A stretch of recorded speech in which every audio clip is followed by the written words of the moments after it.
Hello, everybody, and happy Friday, and welcome to Drop In with ARA on another chilly Friday. Yeah, and I hope you can't hear my neighbor's dog barking again because that little thing across the road now just doesn't stop.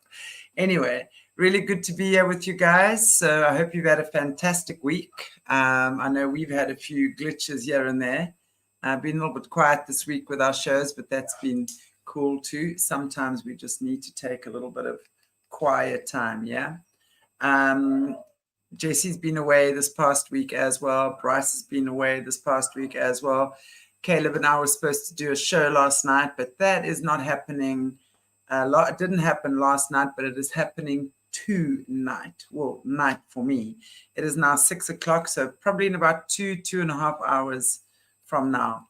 And guys, I just want to, regarding our shows with Caleb as well, sometimes we do need to change times, and I'm sorry if that happens. And I know you guys might all be waiting for the shows, but especially with these shows, we get a lot of glitches. And when I say glitches, there's a lot of stuff that obviously goes wrong, and not just with him, but with me as well. So like you'll find suddenly my power will go off for no rhyme or reason, and stuff like that. And, so please just bear with us, especially with that. But when we're dealing with these high, I want to call it almost like a high value target, if you will, we do get hit. And that's something I've realized more and more as we've been doing these shows. And of course with Jesse as well.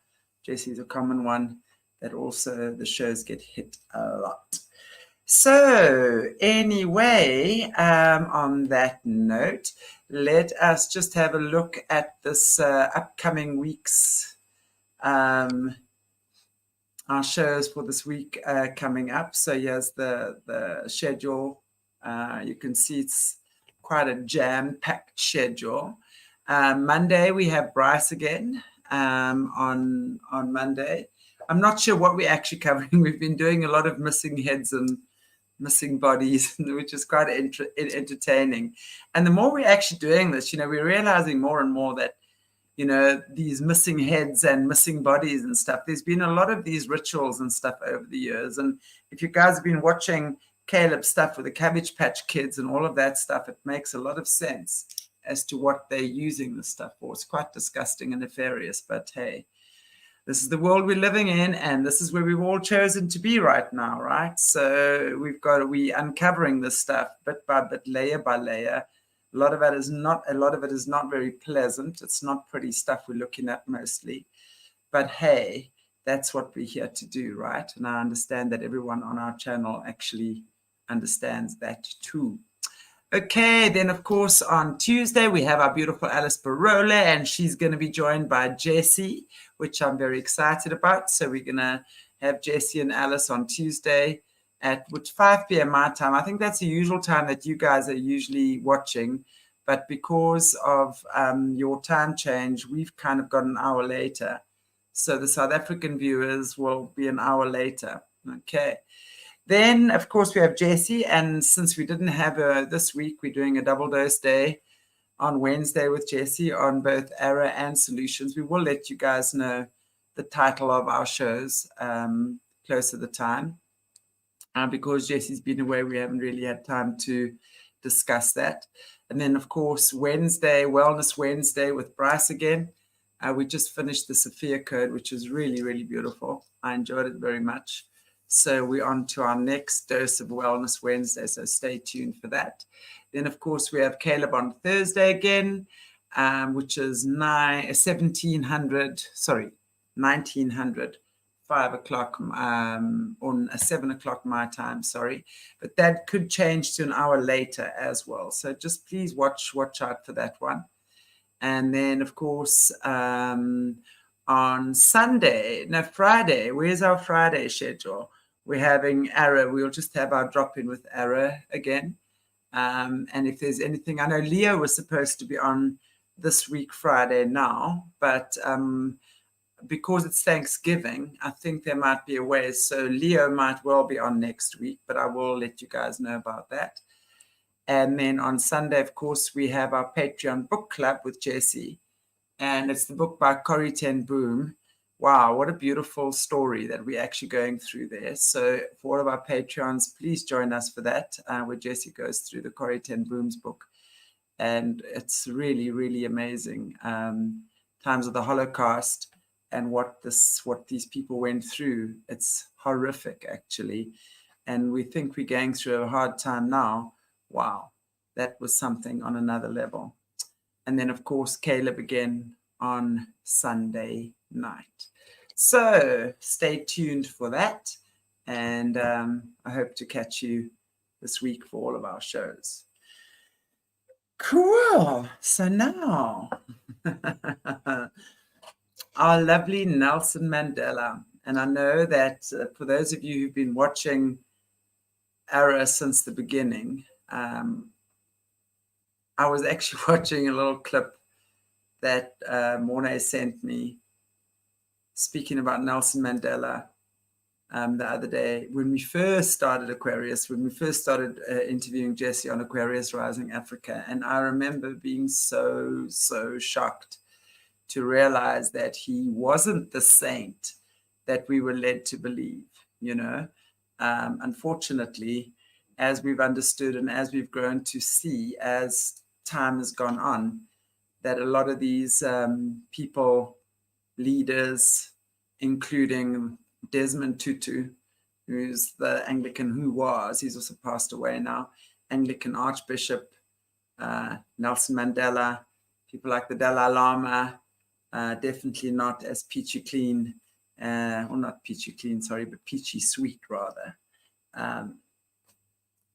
Unfortunately not. So are you ready, y'all? I'm sure most of you, or hopefully a lot of you know, but I'm just going to go through Nelson Mandela, just giving you a little bit of information about his background.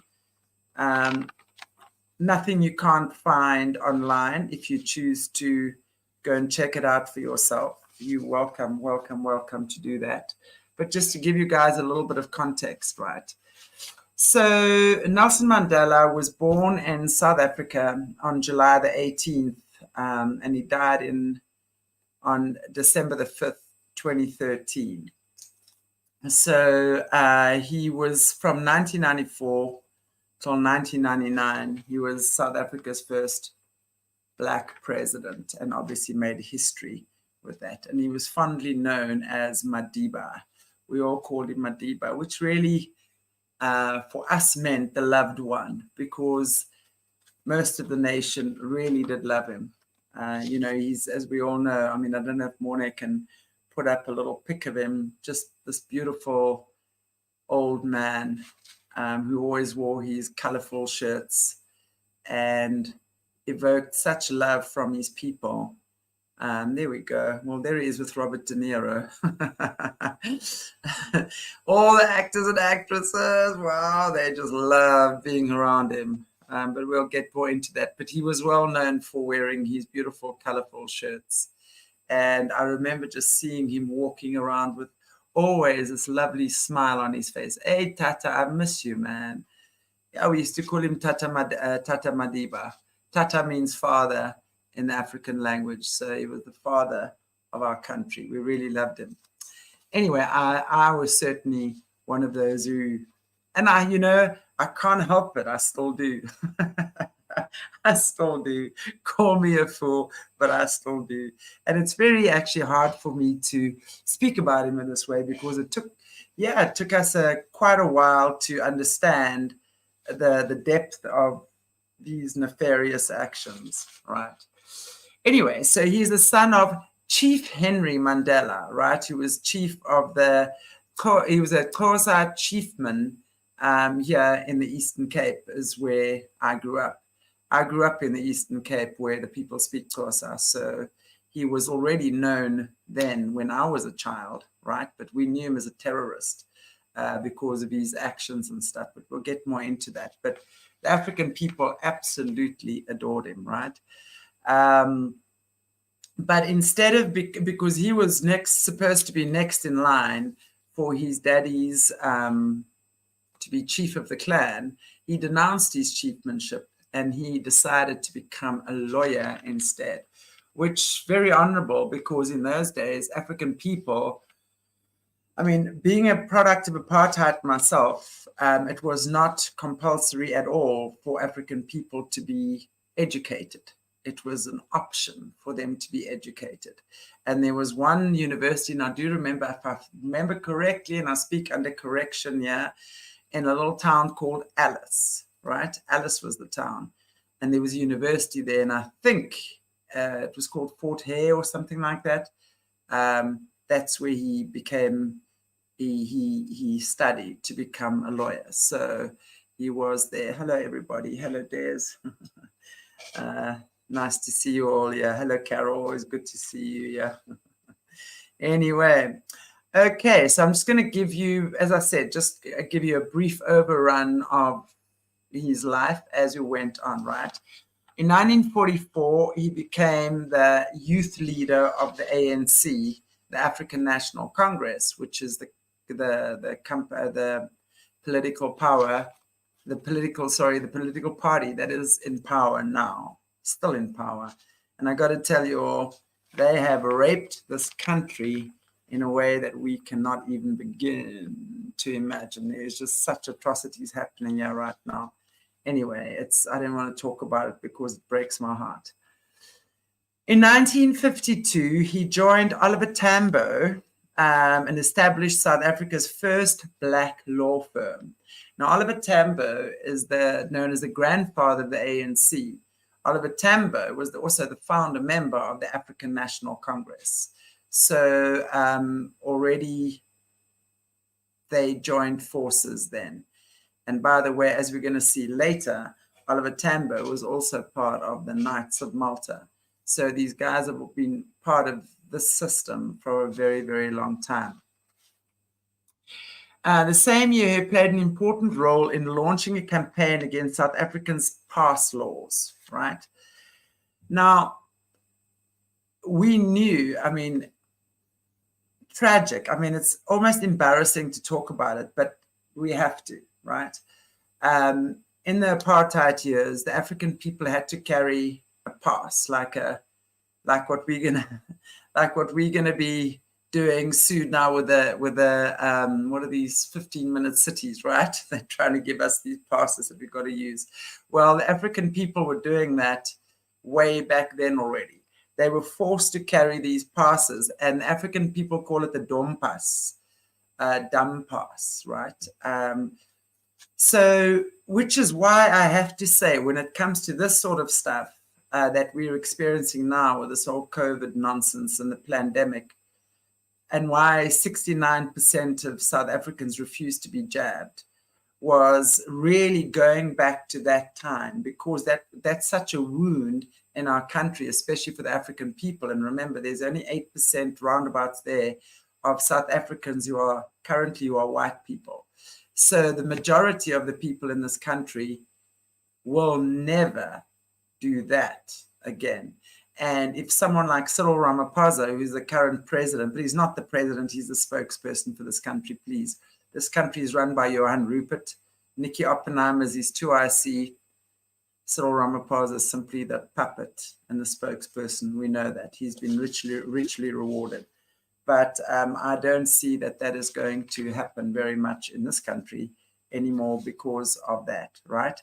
So basically, the passes were African people, if they were walking in any white area, they had to carry this pass, and the cops could stop them at any time and demand that they show their pass. And if they weren't carrying their pass, they were then arrested, and who knows what happened to them. Anything could happen to them, really, if they weren't carrying the pass, which I want to tell you was why the white South Africans in the apartheid era were so well protected, because those guys were not allowed into town and into the white areas at night or any other time. I mean, unless they were working for you, which of course they were. It was not slaves, by the way, but it may as well have been, because they weren't paid very well. But yeah, they had to have a pass. So Nelson Mandela was actually campaigning against that. And during this time, he was often arrested for treason, right? Because he was always, but at that stage, he was very much non-violent. So he was convinced that we could do this thing in a non-violent way, or they could do this thing in a non-violent way. However, after the Sharpeville shooting in 1960, as well as the banning, because then the ANC was banned, the African National Congress was banned, he stopped advocating for non-violence and then began calling for the sabotage of the South African regime. He went underground and became known as the Black Pimpernel, because that was his ability to evade being caught. He was very good at not being caught, which that in itself was amazing in this country, because there was just police all over. And of course, he was a very, very well-known person. Now, for those of you not aware of the Sharpeville incident, I want to just expand on that a little bit. It's a very well-known incident that happened, as I said, in 1960. It happened at the Sharpeville police station, okay, a little area in Johannesburg somewhere. And what happened was there was a fence around the police station. And I remember actually a couple of years ago having found a document somewhere about this, where it was explained from some of the policemen who were actually there and actually involved, or close members of theirs were involved in that shooting, something like that. And for the life of me, I've not been able to find that again. But I'm talking to you now from the top of my head, so I cannot say that it's 100% accurate, but this is what I recall reading then, okay, and hearing then. It was the first time that the African people were really rebelling, if you will. It wasn't a riot, but they got together in a group, and they then were obviously, we call it toying, yeah. The African people, they dance. When they get together and when they're going to, get into a crowd, there's a lot of dancing, a lot of singing. That's how they kind of get their energy, their rhythm up. It's very beautiful, actually, when you hear them and you watch the African people. It's just something really, really beautiful. Now, what happened was there was a few policemen at the Sharpeville police station. And I don't think, of course, the policemen were white, right? And I don't think this is now my memory. And as I said, I'm not 100% sure that I'm right. So please, just if I'm wrong, rather give me the right information if you have it. But this is what I remember off the top of my head. There was maybe 6 of them that were actually on guard, and they did not expect such a huge crowd of African people, and what they thought was like the sea of people coming towards them. The police at that stage, you must remember, they were very young guys. Most of these guys were young. I mean, they were coming out of school. They wanted to go be a police, and they became a police. In South Africa, the whites were the minority, but you kind of had the power here at the time. And what happened was, I do believe that one of the young policemen panicked and he started shooting. It was not supposed to be that way. It was really not supposed to be that way. And this is what I've heard thereafter. He panicked. He started shooting into the crowd. And of course, then all the other cops started shooting as well. And that's what that was about. And I know a number of very innocent people. It was a non-violent march. But after that, that created a lot of trauma in this country, because that's what happened.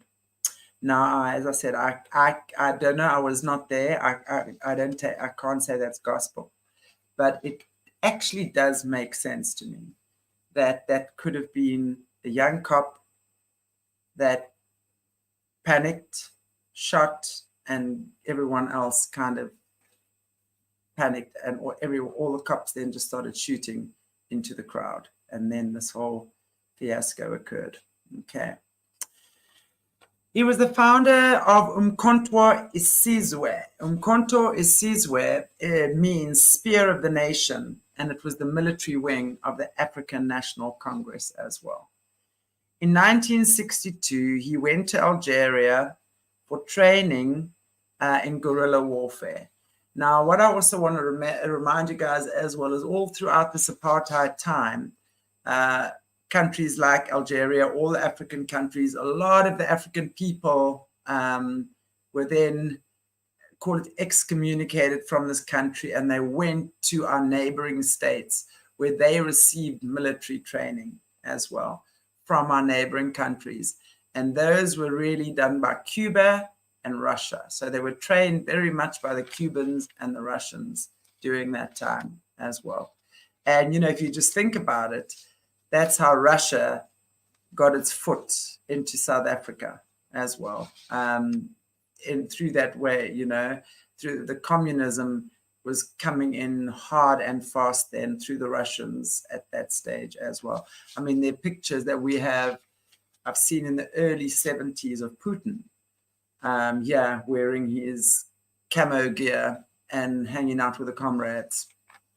So the Russians and the Cubans especially were very much involved in South Africa at the time and kind of overthrowing the government, training the African National Congress in military warfare and stuff like that. Okay, 1963, he, along with others, were tried for sabotage, treason, and violent conspiracy, and regarding the Ronia Trial. Okay, Ronia is an upmarket suburb in Johannesburg, and on 12th of June 1964, he was sentenced to life imprisonment, and he narrowly escaped the death penalty. So that's when now what happened there, there was a bomb, right? The whole Ronia thing was when they put bombs all over the place, and that's how they were retaliating. So they were putting, the African National Congress was then planting bombs in soft targets in the white areas. So they didn't really care if there were women and children. As long as you were white, you were seen as the enemy. Of course, I can understand. I'm not saying it's right or wrong.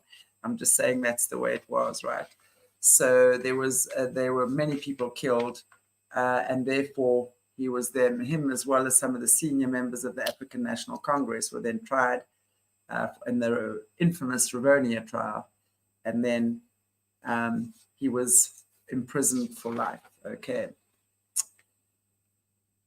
So, and over the years, the apartheid government made regular offers to Nelson Mandela, because now remember, at this stage, he was a high, very well known, hello everybody.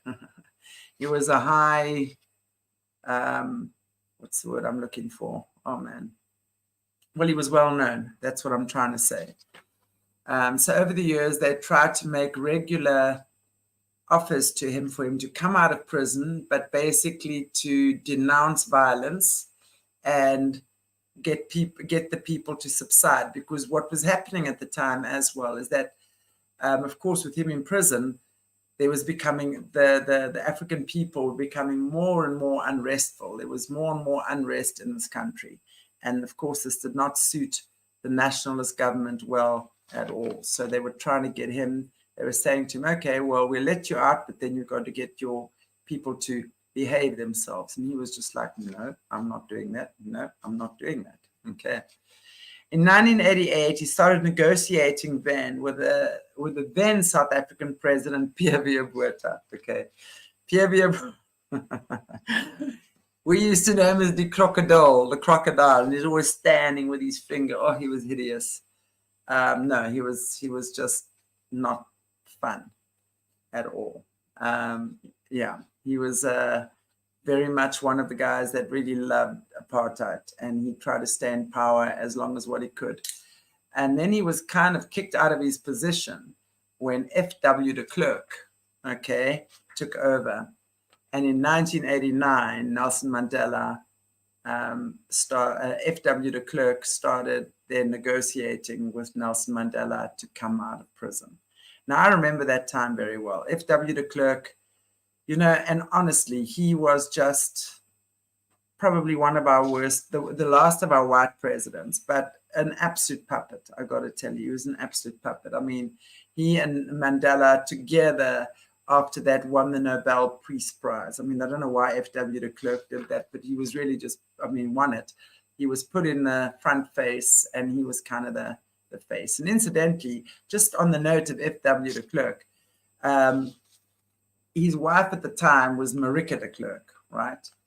And I know he divorced her, and she was actually found murdered in her apartment or her flat a couple of years after that, under very suspicious circumstances, I might add. So we'll just put a question mark above that. All these dodgy things were happening. On February 11th, 1990, I remember this well because it was a day after my birthday, he was released from prison. I remember that so well. That was just one of the most amazing moments for me as a person, right? And in 1994, he became South Africa's first Black president. Now, just a little bit about that. Now, what I want to just say here as well, now, obviously, when we're looking at this stuff, it looks very kosher. And of course, that's why he was seen as one of these people who had this incredible ability to lead the nation and to keep these people calm. I remember thinking, oh my goodness, I don't look forward to the day that he dies, because at that stage, Jacob Zuma, was president when Nelson Mandela died. And, you know, it's so crazy how we look at this, because Jacob Zuma was the only president in South Africa who was not a Freemason, right? He was not. And he was the most vilified president of the lot. I mean, right, he had many faults, make no mistake. And I was one of those that thought, oh my gosh, get this guy out of power immediately. I mean, he's well known for not being able to talk about 11 billion or whatever, and go 11 to 11, 7,072. Shame. But anyway, he was the only one who actually refused to sell out to the New World Order, right? And that's what we've subsequently discovered. So that's actually also very interesting. And then when Nelson came out of prison in 1990,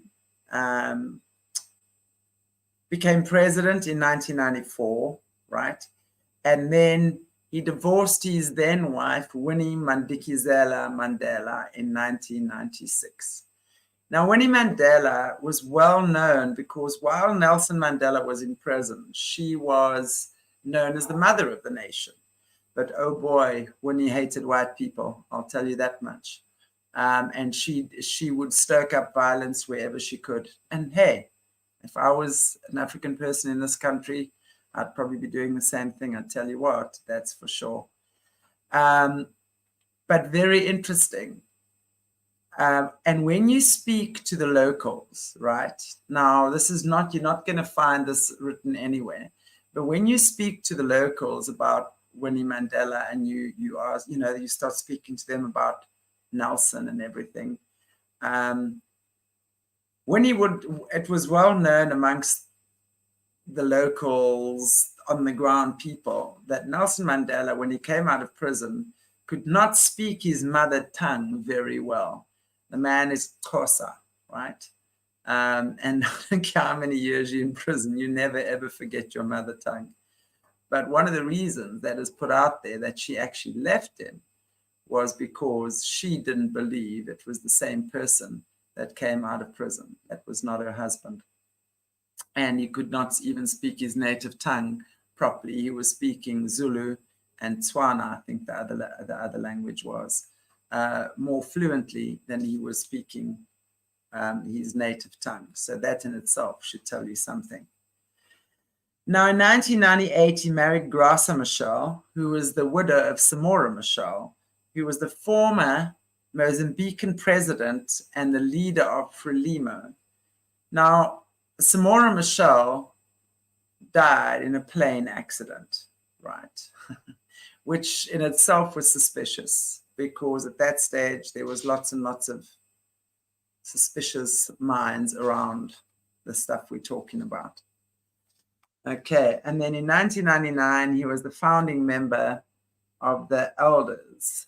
They called it the Elders, which was a group of international peacekeepers, basically.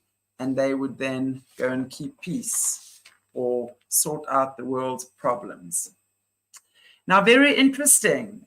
Nelson Mandela's prison number was 46664, right? And that was the initiative that they used for the AIDS to fight and combat AIDS and HIV. It was the global awareness campaign for AIDS and HIV. Now, I find if you guys listen to my last show, we will know that they have been putting the AIDS virus in the smallpox vaccine for a very long time, and they started injecting the African people with this virus somewhere in the early 80s. And there's not really, Duke.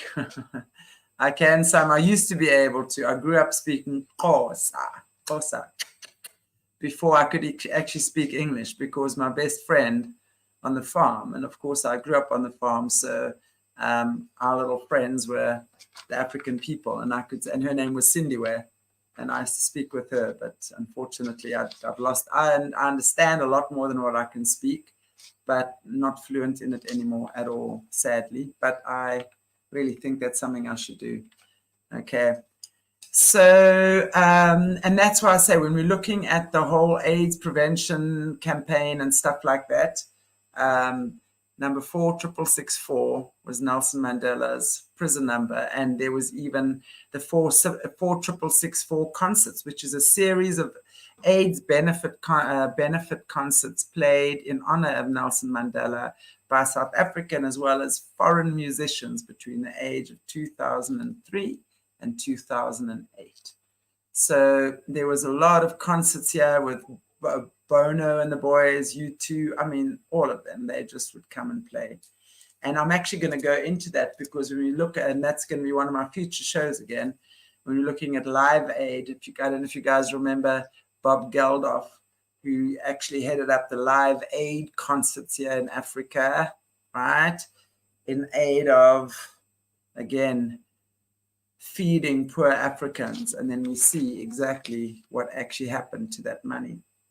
Now, if we look at why his number was 46664, his prisoner number was 466, and he was imprisoned in 1964.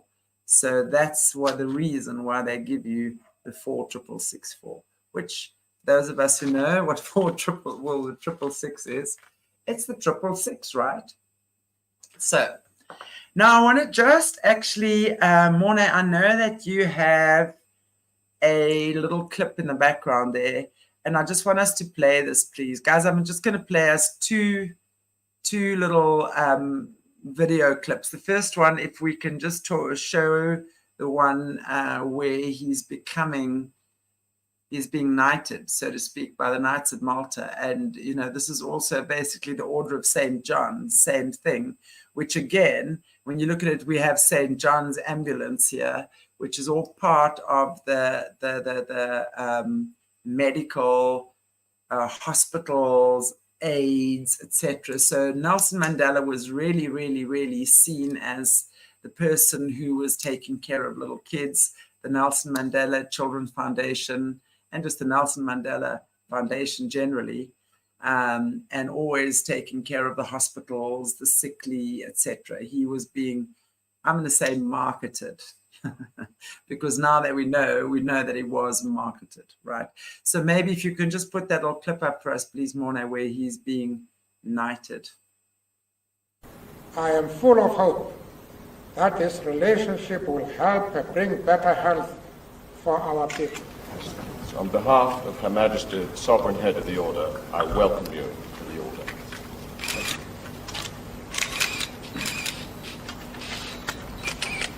We have been greatly encouraged by your acceptance of the honor to become a Knight of the Order. and your appointment has been received with great enthusiasm in Grand Prairie and in particular amongst our membership in South Africa of some 900 members of the Order and some 3,000 members of our volunteer St. John Ambulance Foundation.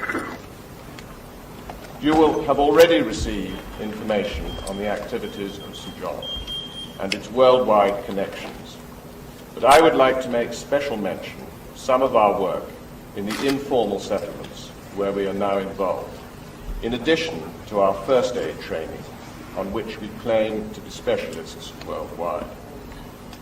We are increasing the number of eye clinics, which provide a screening service to relieve the more sophisticated service in hospitals. There are presently 5 of these in the Durban and Johannesburg areas.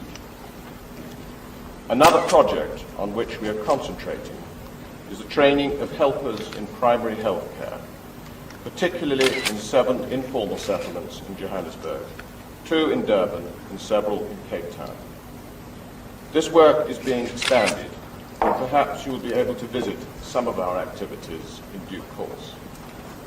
I and my confreres of the Order greet you as our confreres and very much look forward to being able to show you St. John in action. We sincerely believe that our training expertise empowers people to grow and develop.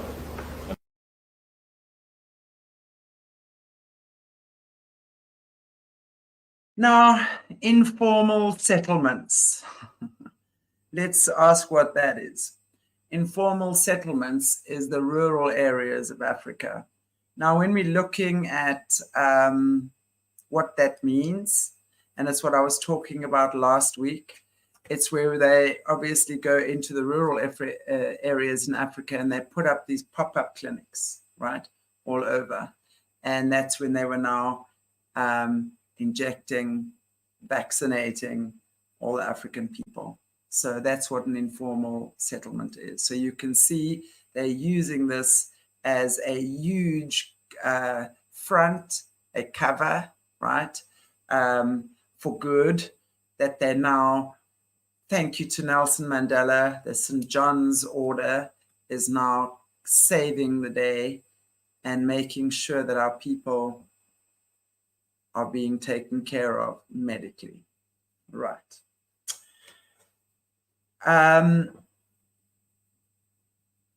In fact, Morné, I wonder, now guys, I'm going to play you another, this is like a 7-minute short clip that we did with Jessie Zabota not too long ago. It's one of the shorts that we did on the Knights of Malta. So I'm going to ask you to just play that, and then I'm going to go into more of the other stuff as well. So Morné, if you wouldn't mind just playing that for us, please. But I'm very interested right now to talk about the Knights of Malta. So Jessie, start opening up this little delightful can of worms, please. Yeah, well, I think, understanding who they are first in their connection within the system is the best place to start. When it comes to regards to the Knights of Malta, I grew up with, tales of the Holy Jihad. That's an important word to remember, is that really they are the Holy Jihad. What does that put them, in relation to their position within the system? We talked about how we've got kind of that triangle where you have the Mothers of Darkness, you have the Satanic Council, you have the Grand High Priests and Priestesses who are all going to rule at a quadrant level.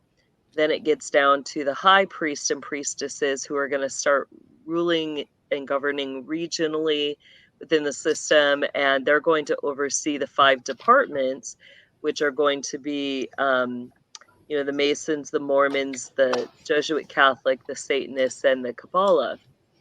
So within that now, so at that regional level, you kind of have this subgroup that are going to be connected to those departments. And, some of the other words we could use for the Knights of Malta is that really they're connected to the sovereign military.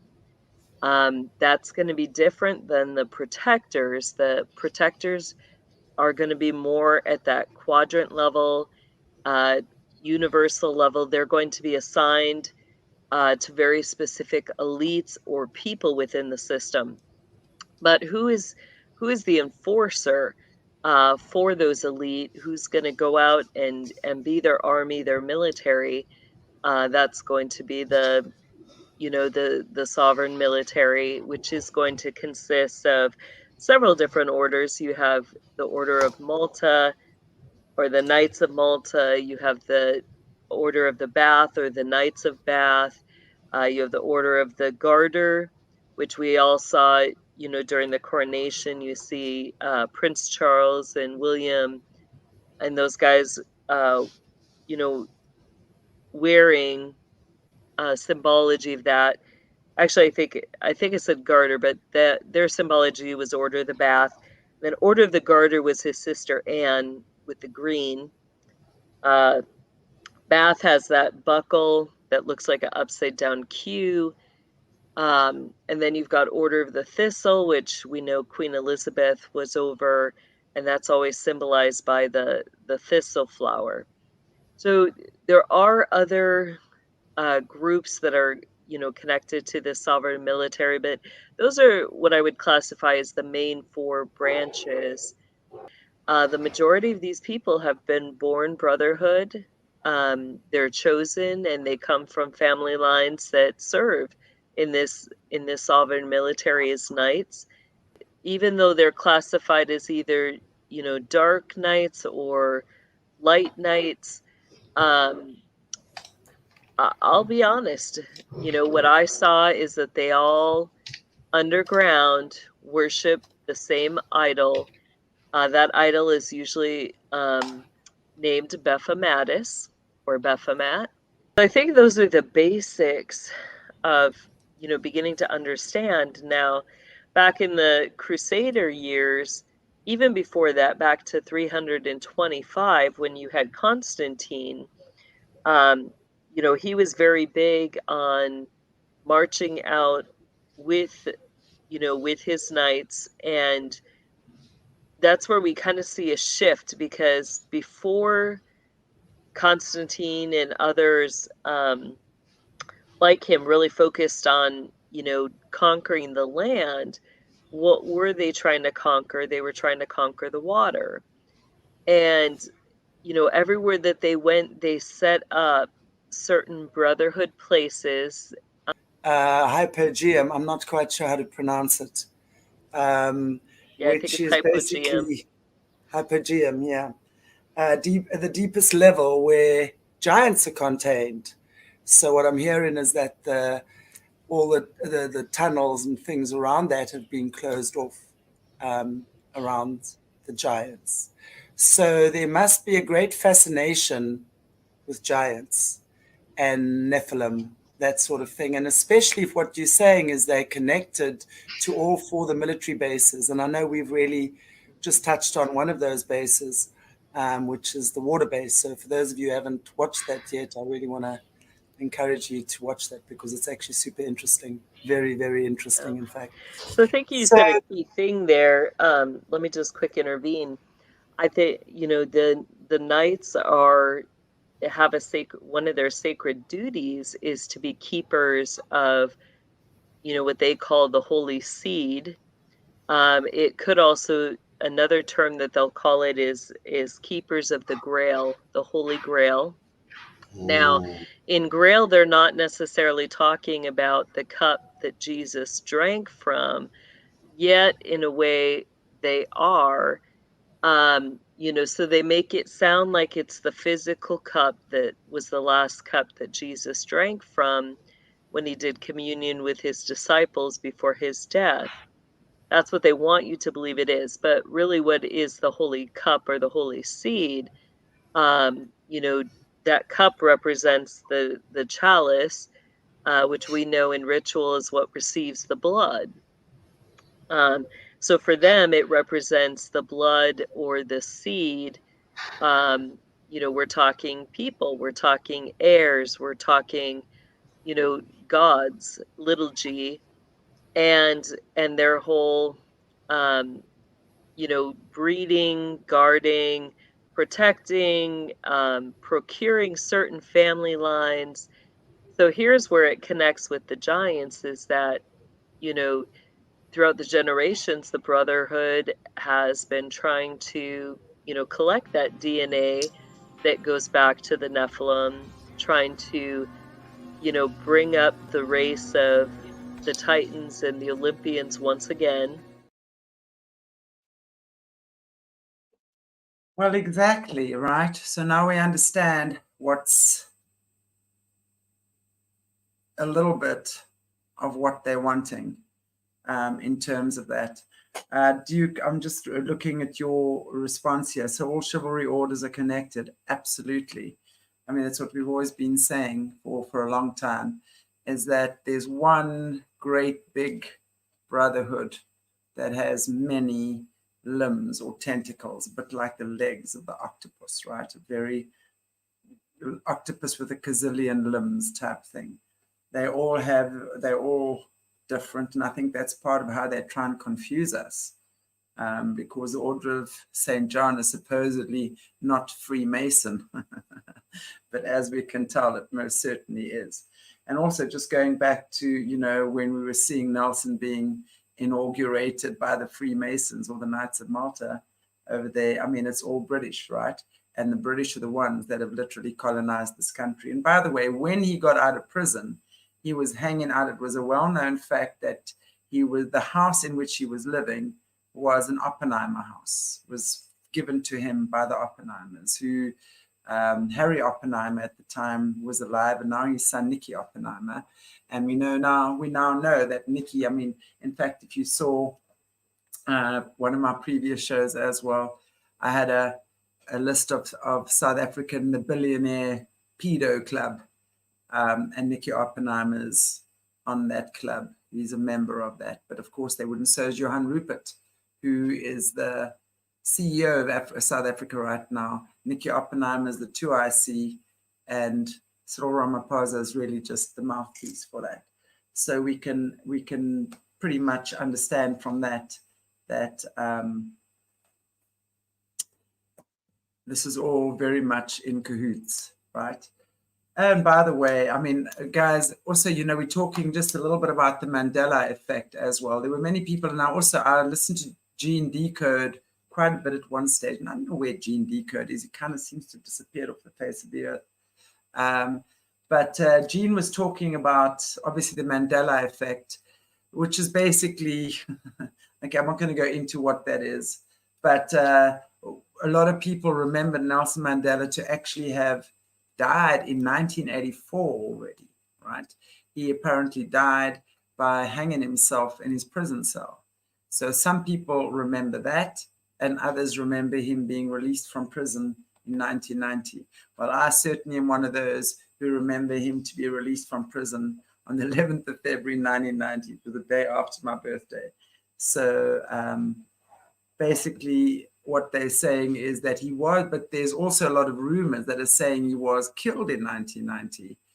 And sorry, let me repeat that. He was killed in 1984, or he died somehow in 1984, and he was replaced then with his clone. And when we're seeing now how easily, I mean, if you guys are listening to Caleb Jade shows and especially on the Cabbage Patch Kids, and if you haven't watched that yet, I really want to say, go and watch that stuff, because these kids are created. They are taken, their DNA is taken, it's spliced, it's created by these guys. All these orphans from the turn of the century, those kids have been made by these people and matched with the soul of these Nephilim, the fallen Nephilim that hang out in this air, this Gleitner, an aspect of hell, I want to call it, but I don't think I'm quite accurate when I say that, because I'm still also opening my mind to all of these things. So right now it's all still a little bit confusing to me sometimes, but aspect, dimension of hell, I'd say, called Gleitner, where these fallen spirits are souls, and they're looking for bodies. So these bodies that the alchemists have made matching it together. So we know that cloning is certainly something that they do, right? So if Nelson Mandela was replaced in 1984, and I've heard a lot of rumors, right? Okay, I never met the man personally, okay, so this is hearsay, but that he was like 2 inches taller or something when he came out of prison, right? And I was speaking now where I am as well, there's a lot of Xhosa people, right? And I was speaking to some of mine. I have a lot of Malawian friends and Xhosa friends. So I was actually speaking to one of my Xhosa friends the other day, and I said to her, Mama, what do your people say about Mandela? And she just looks at me and she says, in her way, she was just saying to me, they don't believe it's the same person. So the people on the ground are not believing it's the same person. She said, we know our leaders, but she's still young, you see. So, but her parents would be the ones, you know, and they say, we know our leaders. It doesn't look like the same one. She says, you can see in the eyes. Now, whatever it is, and also we got to understand that the African people have a very strong connection to ancestors and to the land and to the people. So they pick up on these things. Nelson Mandela was not very popular at all amongst these people. Many of the African people for a very long time have been calling him a sellout, and they have not liked him at all. It confused me for a while. I thought, well, it's because he didn't, because, you know, of course, when he came into power, he did not condone violence. He called us the Rainbow Nation, and he said, no, not one color will suppress another color again in this country. He said, we have such a rich heritage. And, you know, we were all proud to be part of this Rainbow Nation. And we were actually very proud that our country could go from such an awful apartheid era and we could transition in, of course, there was always violence, but, you know, in such a, one would have thought that the violence would have been so much more, but it was relatively peaceful, right? If you think about what this country was and what it could have been. So that's pretty much what they're saying as well, right? And we were proud to be part of the Rainbow Nation, really. It was just beautiful to be part of the Rainbow Nation. Okie dokie. So let's look at, okay, so that's the Queen's Order. So basically the Knights of Malta, or the Queen's Knights of Malta order or the Knights of St. John, which is really a Jesuit-ruled Masonic order. Okay, so that's why I say he became a Freemason in 1996, right? Now let's look at his big buddy, Desmond Tutu. Now, Morné, I don't know if you can just put up the picture of Mandela and Tutu there, please. Right, now let's look at Desmond Tutu. Now, guys, Desmond Tutu was the Anglican Archbishop of South Africa for many, many, many years, and he was very, very vocal. Now, Desmond Tutu, I have it on good authority, sold his grandchild into child trafficking in order to gain his archbishopship, if there is a word like that, right? And apparently what I'm hearing, and I have this on good authority, is that his daughter, whose son he had sold, in other words, he had 4 daughters. You can leave that up there, Morné, and you can maybe just also put some other pictures up there as we're speaking. He had 4 daughters, basically, and one of the daughters obviously lost her son in the child trafficking.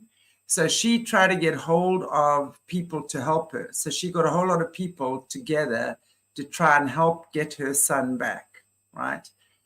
All those people who were involved in helping her were locked up in a mental asylum for quite a while. And suddenly after that, she just went quiet. So the daughter went completely quiet, and either she was bought off or she was threatened. But that's how Desmond Tutu, right over there, the Archbishop, who's now also a Knight of Malta, as we can see. and he's also passed on. He died in, I do believe it was December, not too long ago, actually. Was it 2017 or something? I'm going to find the date here. I did write it down here. Okay.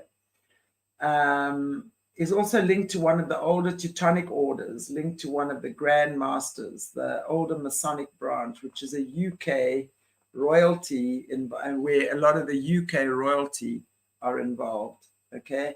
And they are all linked to the 9th circle. Now, in the 9th circle, we understand that's like where cannibalism, they do cannibalism and stuff like that as well. Morné, if you can maybe show us that picture of Nelson Mandela with the hand signals. Okay, so I'm going to just show you, read to you what that is. Now, I know we did a decode with Jesse on that a long time, quite a while ago. And basically, I'm just going to read it to you here, which is Freemasons are known to give hand signals when they are taking photos or greeting others to let other Freemasons know that they are one of them. This picture was taken from Modern Maturity magazine in 2004. That's the one with Nelson and the V on his chin, right? There he is. Mandela joyfully shows his hands in the position of a double V. This is based on the Hebrew letter Shin and supposedly invokes Kabbalistic magic. Sorry. It is reported that Mandela became a Freemason in 96.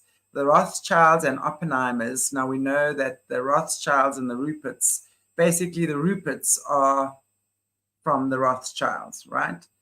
All Freemasons running the scenes to establish a new world order along with other so-called black nobility families who were the orchestrators of all of the fall of apartheid. So they orchestrated the fall of apartheid and are the ones who still actually run what goes on behind the scenes in South Africa today.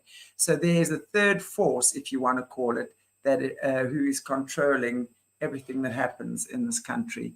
Now, I know when the elections were happening, right, just before the elections were on in 1994, everyone was talking about a third force because at that stage, you had the Xhosa people, who was Nelson Mandela, right?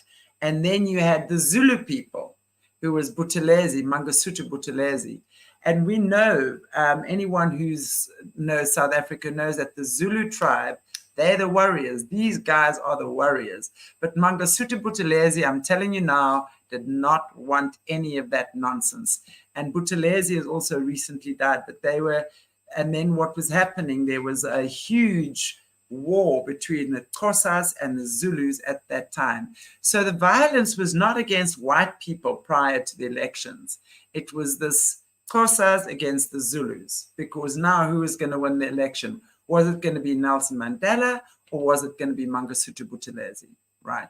And the Zulus, if you think about it, since they are actually are in terms of the African tribes, they have the most people, or at that stage they did. So by rights, the Zulu people actually should have won the election purely on numbers, but they didn't because there was always this third force involved. And I think anyone who knows anything about Africa, and I'm sure maybe in other countries too, I can't be sure about that, will know that there's always a third force involved. So who are the people? Who are the people? Who are the people that were fighting and inciting this violence? That was something that was very much going on at the time. So the very people who were now really dismantling apartheid were the third force involved because they were bringing in the new world order and they were using Nelson Mandela to do that. So let's look at let's look at the Nelson Mandela Children's Fund, right? Or the Nelson Mandela Foundation. So who are the patrons, right? We always look at the patrons on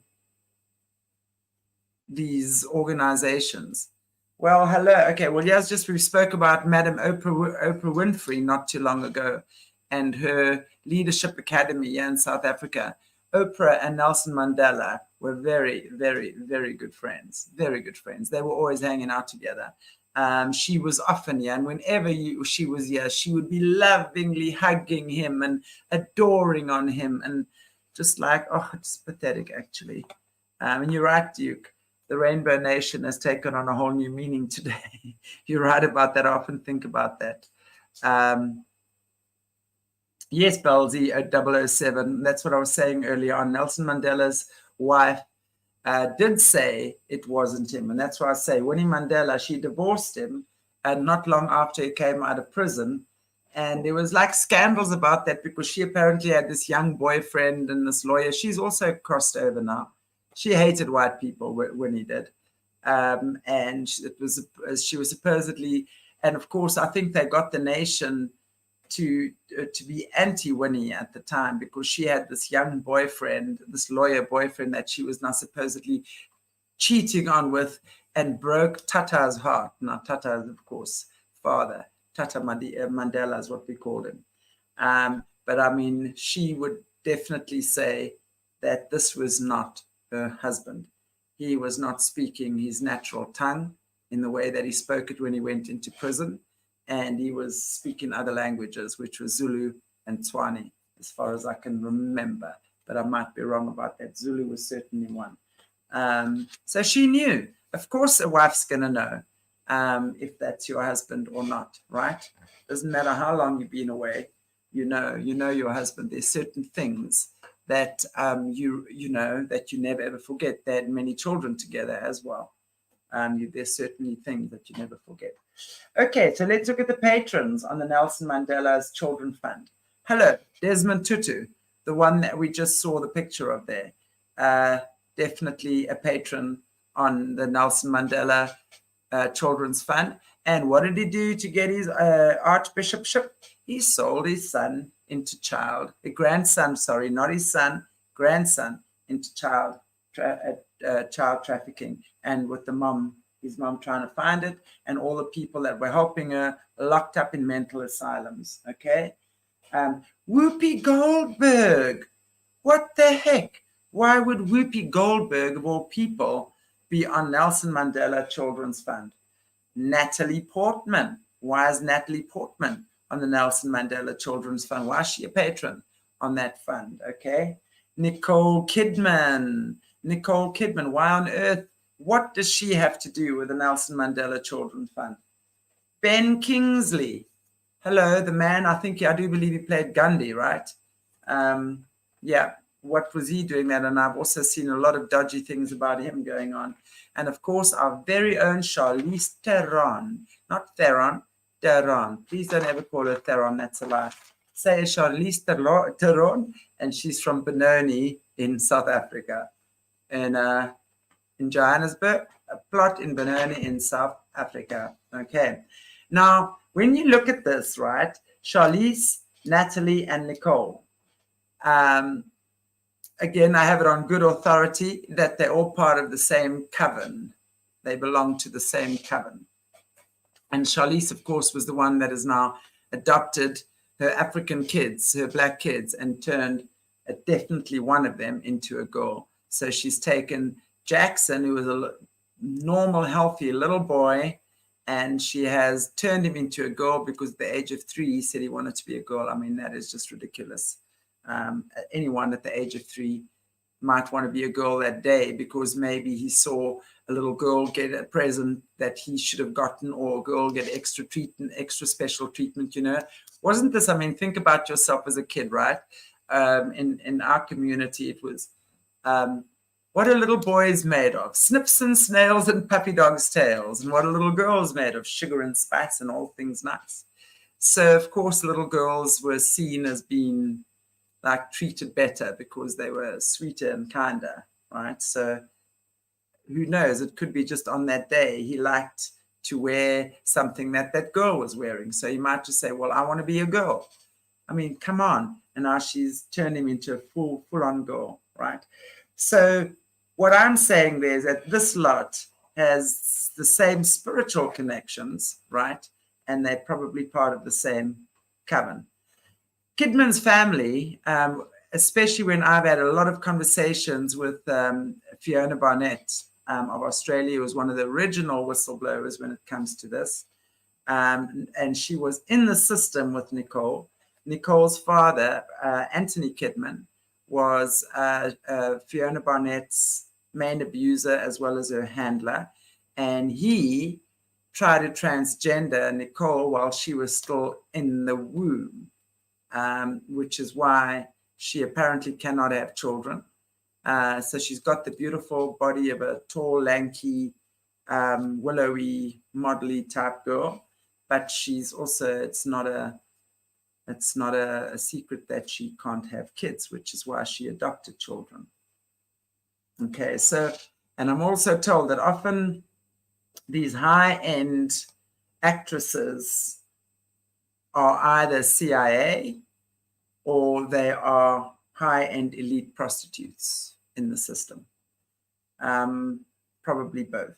I can't imagine that Charlize is CIA though, so I'm gonna, sorry, won't say anything more about her. Undercover assassins or spies, right? Anthony Kidman, I know because of, which again, Nicole's father, and when you speak to Fiona Barnett about that, basically he died of a heart attack not too long ago, but that was because someone was supposed to take Fiona Barnett out and they failed, and therefore she'd exposed him, so it was tickets for him. Anthony Kidman, that is. Whoopi Goldberg is very strongly involved with Oprah, and she's very strongly connected to Oprah as well. Nelson Mandela and Oprah are very good friends, and Oprah started her academy with the blessing of Nelson Mandela. Well, I think that's my story for today. And as I want to go back to Jacob Zuma, poor Jacob Zuma, who really, I think he got the brunt of that. I'm not saying he was innocent, people. I do know that Jacob Zuma was not innocent. I do believe he was probably linked quite strongly to the gangs here in South Africa. But I do not believe that he was who they made him out to be. According to them, he stole, along with the Guptas, who's an Indian family in Dubai, billions and billions and billions, and you know, they called it state capture. But what Zuma has been recorded to say in these court cases where now he's supposedly, I don't even know, I think he actually went to jail. I can't remember. I know he didn't, and then there was another court case, and I think he did. For really, and he was saying, you want to talk about state capture? He said, I've got information for you that'll make your head spin. But he's never, and of course he was referring to Nelson Mandela and all sorts of people. And Zuma is a Zulu man, by the way, so he refused point blank to be bought out by the New World Order. And I want to just see, yeah, Mandela was the fake deep state player and Graça Machel was his handler. Yes, I do believe that. And I do believe that's why Samora Machel died in the plane crash, because I think that was orchestrated for this to happen. And I do believe you're right there in terms of that. Putin also today, you can't speak German anymore. Well, exactly, yeah. I mean, I've heard a lot that Putin is a clone as well. Thank you, Des. Yeah, guys. So, you know, this is what's happening in South Africa right now. Nicole Kidman gave birth to Keith. I do not believe that. I don't believe that, Ellen. I thought Nicole Kidman gave birth to Keith Urban's kids. No, I don't believe that. As far as I know, she has 2 adopted kids, and I don't know about the others. But we also know that many of these people have not. I mean, you look at Beyonce, it's a well-known thing. When she was sitting on Australian TV, sitting and her whole belly caved in, and she was supposed to be 6 or 8 months pregnant already. So no, I don't believe that. I do not believe for 1 second that Nicole Kidman has given birth to anyone. I don't believe that. I really don't. He was the best of the bunch, though. Betts, I'm not sure if you're speaking about Zuma there, which, yeah. I mean, I don't think any of them were fantastic. And yeah, Putin who is can't even speak German anymore. I mean, I look at Putin and it's like, no, dude, you're not the same guy that I know. I think these guys have, you know, they've been the high, whether you're a celebrity or whether you're a politician, I do believe that they have already got doubles and clones and things like that made of them. So when one dies or gets taken out or something, that consciousness is downloaded into the new clone, which is why it doesn't always work properly, in my opinion. So, yeah, yes, Zuma. Yeah, absolutely, Bets. So that's why I say, for those of us who really wished for Zuma to leave, I wish then that I knew then what I know now. Anyway, but I have some also really sad news about what's happening in South Africa at the moment. NASA has been here in South Africa. In fact, Morné, do you have that video, or can you just put it up, the one you sent me? I mean, I saw this a week ago. I was shattered, I have to tell you, shattered. So if you can just give me a minute, we're going to play this last little video clip of this dude talking about why NASA is in Cape Town. Because basically, now I want to tell you about Johan Steenhuisen, right? Johan Steenhuisen is the leader of the Democratic Alliance. Now, the Democratic Alliance is the new political party that came in after the Nationalist Party, which they were the ones in South Africa for 40-odd years, right? Came in, which is now this multiracial party where blacks and whites get together. So it's they are the official opposition to the African Nationalist, to the African National Congress, right? The Democratic Alliance. But when you're looking at official documentation with Johan Rupert, that is now, he owns Graaff-Reinet as well, which is the area that I went to school in. And that's where you have your most sacred ley lines and portals in this country. It's where the ancient Bushmen were, right? It's where you're finding all the most ancient Bushman paintings, right? He owns that town and he's kept it very, very beautiful. Again, it's a very beautiful town. And the heritage, the sacred sites, everything are very, very beautifully maintained. Johan Rupert owns that town. He now runs this country. Nikki Oppenheim, 2IC, with Ramaphosa as the spokesperson, and Julius Malema, the chief whip, as they call it, the chief whip, another one, the one that really gets things going, as his name suggests. He's the one that's killing all the farmers. So basically, and then the Democratic Alliance has signed this whole agreement with them. So we think we're voting for the DA and EFF and ANC and everyone's fighting for each other at election time. Meanwhile, they're all in cahoots with each other. It is disgusting. Now, Johan Steenhuisen is the current leader. So you're going to hear him now and you're going to see he's the current leader of the Democratic Alliance, fooling everyone. And the Democratic Alliance pretty much governs the Western Cape. Now, the Western Cape is where I live. It's Cape Town. It's the Garden Route. It is prime area, right, in our country. We've got the most beautiful and the best coastlines here. Watch this. So in case you're wondering what the NASA planes are doing flying all over the Western Cape.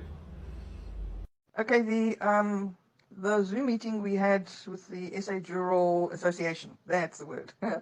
I didn't know this. I was shocked. Nearly fell off my seat.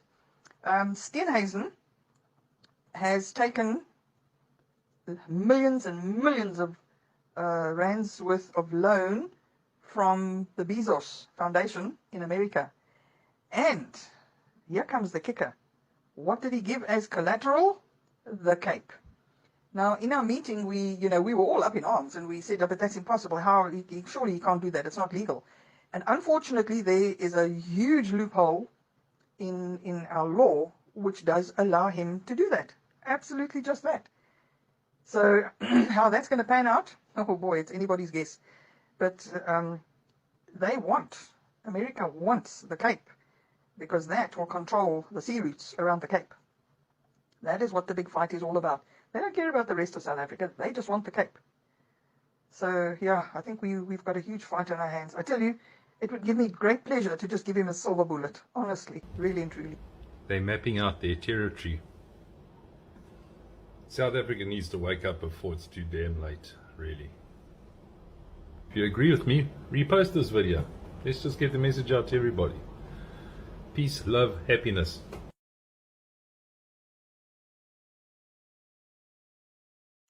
There you have it. Now we know why NASA's in our country. And that guy, I hope you could see, that's Steenhuisen, the leader of the Democratic Alliance, as we just to repeat what she was saying. And by the way, you can't. Can't. Okay, I don't want to say it, but Afrikaans, okay, yo cunt. Cunt is side. Okay, so there's a bit of satire going on there. That's what that was about. But Steenhuisen has basically taken out millions and billions of loans from the Bezos Foundation, and they have signed the entire Cape Province. Okay, look at our map, the entire Cape Province as collateral. So soon we are going to be owned by the Bezos Foundation in America. So I don't know, maybe I need a green card. Hey, can you guys give me a green card? Does that mean we get a green card? And that's what I say, because they're mapping out the sea routes, and they want that territory. They want it. That is just disgusting. Yeah, Jan, how can they do that? I don't know. But when I saw that, and I know NASA's been around here for a while. In fact, Morné, there's that other little one that you were showing, just where they're mapping out the routes. Maybe can you put that up as well? Sorry, I know I'm asking you, yeah, that's stuff that we didn't really plan to do before. But if you don't mind, if you can pop that up. Yeah, they've just stolen us. And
yep, they're mapping out their territory.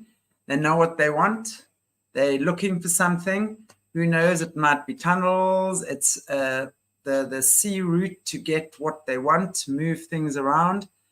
And yeah, Jan, I'd love to have you have a dual citizenship as American. I agree. I would love to have that too, right? I've met so many amazing American people over the last year or two, 3 actually.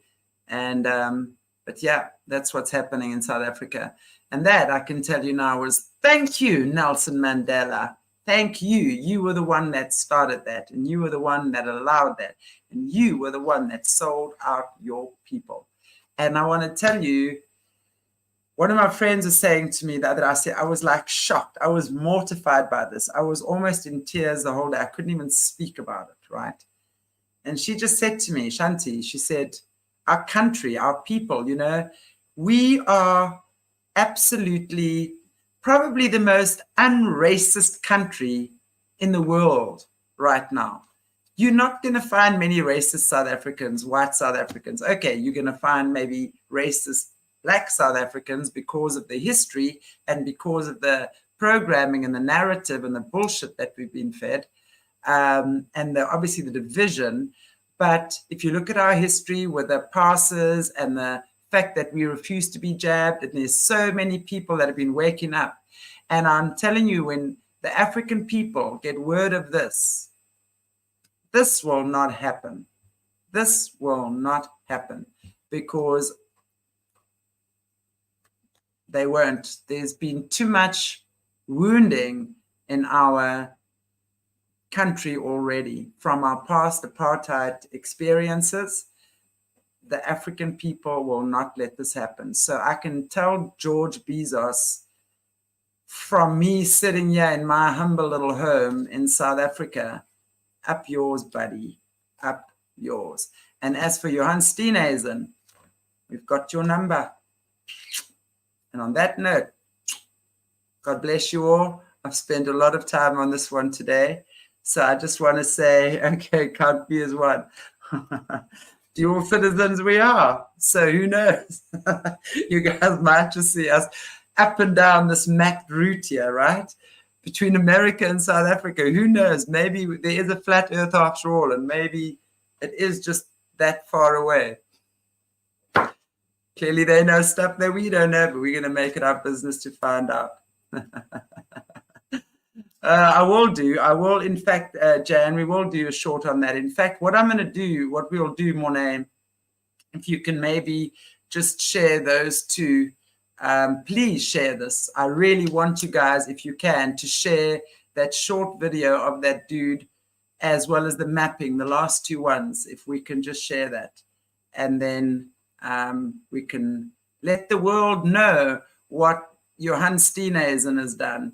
And I got to tell you, the last time I did something on Camps Bay High about what they were doing, I was hauled over the coals by them when they were telling their students all sorts of things. Also, and you can just know, I mean, when you look at what they've been doing in the Western Cape, that a lot of these schools and things are already in cahoots with that. So on that note, everybody, God bless you all. I'm going to see you in the next half an hour to an hour with Caleb Jade on more shocking truths that are going to be revealed. And yeah, take good care. Have a beautiful, beautiful, beautiful, beautiful weekend. And thank you for watching. Thank you for caring. And thank you for sharing. Please like, share, subscribe. This is such important news to get out. God bless you all. I really appreciate you. Thank you.